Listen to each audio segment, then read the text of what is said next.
Assalamualaikum, wahai sahabat yang baik hati. Jangan lupa like, subscribe dan nyalakan loncengnya. Terima kasih telah nonton channel kami. Semoga bermanfaat bagi kita semua.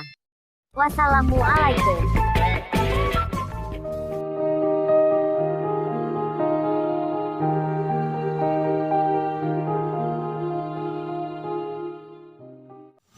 Bismillahirrahmanirrahim. Bismillahirrahmanirrahim. Nabi ngos kana ieu kitab Fathul Qarib. Kalayan nyebat asmana Allah. Sifatna Allah Rahmani nu mapari nikmat ageung di dunia mewah di akhirat. Sifatna Allah Ar-Rahimi nu mapari nikmat alit di akhirat tungkul. Wa qala al-musannif rahimahullah ta'ala wa nafa'ana bihi wa bi ulumihi fi daraini. Ngalajengkeun hanca Fathul Qarib berkawis tentang pirang-pirang katantosan atau hukum-hukum zakat. Wahia rina minaz zakat. Lughatan mengguh lughah eta annama'u kadar-kadar nambah atau ngembang. Wa syar'an sareng zakat mengguh syara eta ismun hiji ngaran limalin mahsusin pikeun harta anu ditangtukeun. Yukhadu anu dicanak ieu mal min mali mahsusin tina harta anu ditangtukeun ala wajhin mahsusin kalawan jalan anu dikhususkeun. Yusrafu anu diolahkeun li taifati mahsusatin pikeun golongan anu dikhususkeun. Tajibu bakal wajib naon zakatu zakat fi khamsati asya atina 5 pirang-pirang perkara. Wahia sareng ari ieu khamsah eta al mawashi pirang-pirang ingon-ingon. Walau abaro sareng lamun gawe bahasa dina ami kalawan lafad ni'ami. Lakana aula maka eta langkung utami atau napi langkung sae. Liana karena nganggo lafad ni'am eta akhasu langkung khusus cakupanana minal mawashi tinimbang lafad ma'asyi. Wal kalamu sareng ari pembahasan hunna dina ieu bab zakat eta fil akhasi tetep martelakeun anu langkung khusus. Wal asmanu sareng kaduana pirang-pirang harta, pirang-pirang harga atau mata uang. Wa urida biha sareng ari anu dimaksud ku asman eta az-zahabu emas wal fiddatu sareng perak. Wa zuru sareng katiruna pepelakan hatanapi hasil pertanian. Wa urida biha sareng ari anu dimaksud ku zuru eta al aqwatu pirang-pirang perkara anu sok dialap kakuatan. Wasimaru sareng kaopatna buah-buahan. Wa urudut tijarati sareng kalimana barang dagangan. Jadi harta nu wajib dizakati nyata 5. Diantawisna nyaeta kahijina ingon-ingon, kaduana asman mas sareng perak, katiruna hasil pertanian atau hasil pepelakan, kaopatna bubuahan sareng kalimana barang dagangan.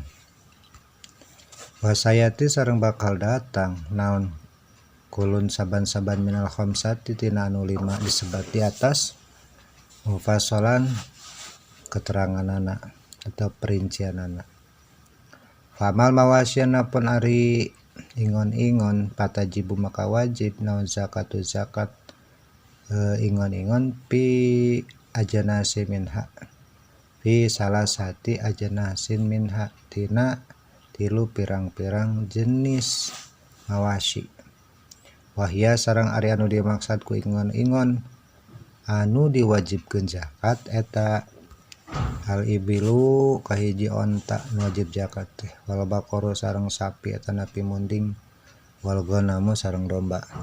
Wala tajibu maka teu wajib zakat fil khaili di kuda, waraqiqi sareng budak atau hamba, al mutawaladi anu lahir masalan umpamana baina gonamin hasil perkawinan antara domba wadibain sareng kijang.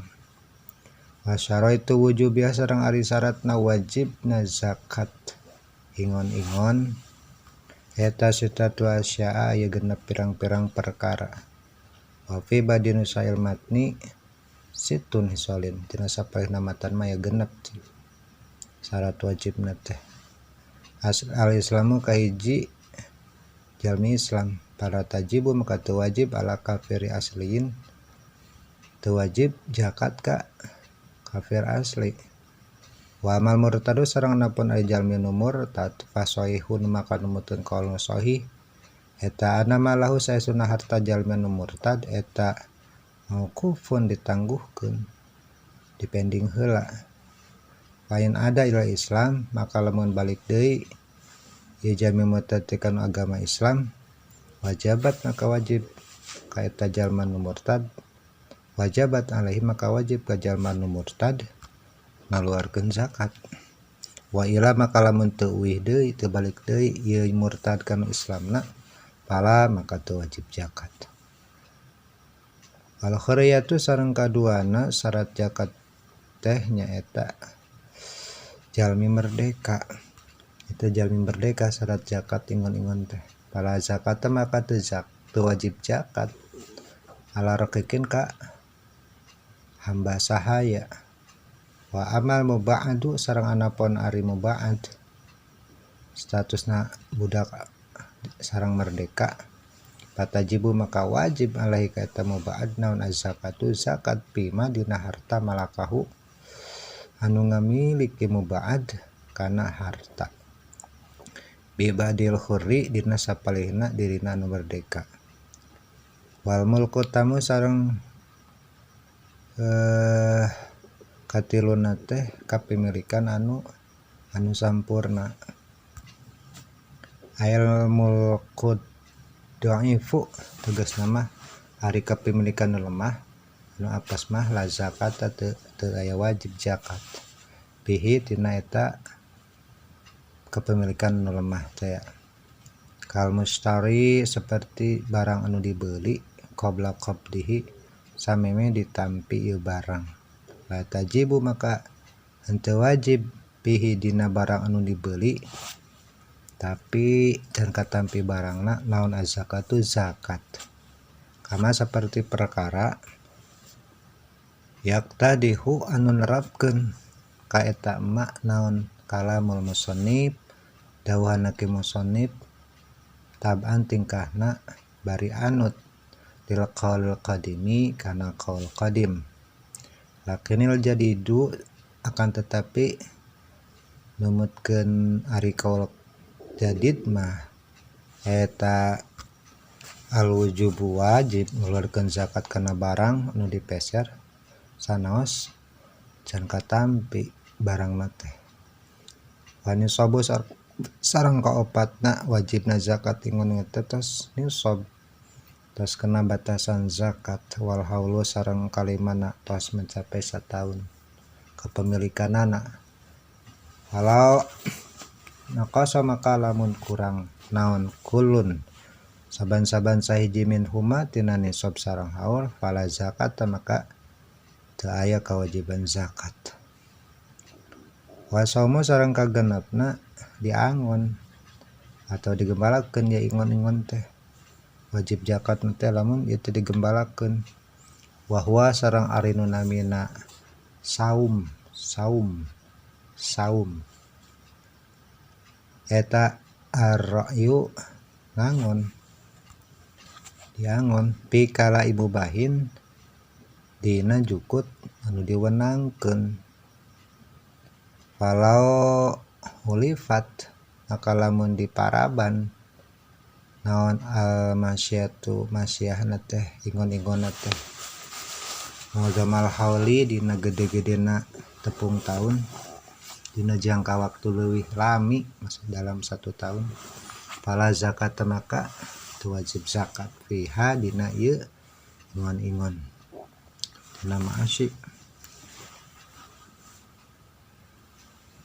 wa rifat maka lamun diparaban ya ingon-ingon nispahu salami setengah tahun setengahna diparaban faqalu atanapi langkung sakedik naon qadran kira-kirana taisu anu bisa hirup ya ingon-ingon bidunihi kalawan tanpa dikodron